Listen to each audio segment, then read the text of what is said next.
अस्सलाम वालेकुम जी, मैं शेख इम्तियाज़। तुसीं वेख रहे मेरा यूट्यूब चैनल शेख व्लॉग 9662। तो जनाब अज तुहाडी खिदमत लैके आए Massey Ferguson 240 for sale. Old model तो बिल्कुल सस्ता ट्रैक्टर जनाब। गड्डी का रिव्यू कर लो जनाब। परकन इंजन परकन मॉडल ने जनाब। गड्डी नूं बंपर लगा है, चंगा हैवी ड्यूटी बंपर लगा है धक्के वाला। तो बाकी गड्डी दी जिहड़ी शो शू है वो तुहानूं नाल मिलेगी, वो लत्थी पई है।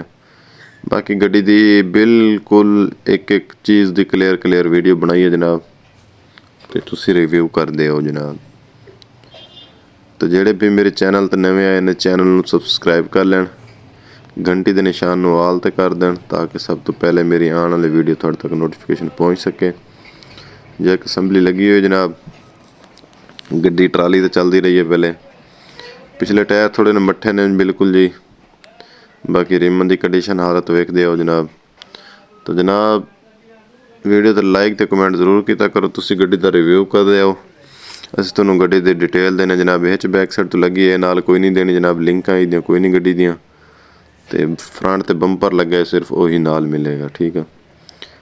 तो जनाब गड्डी का रिव्यू करदे हो तो नाल तो गड्डी दी डिटेल भी लैंदे चलो। सब तो पहले तो करते हैं गड्डी दे मॉडल की गल। मॉडल है 1993। 1993 का मॉडल है जनाब।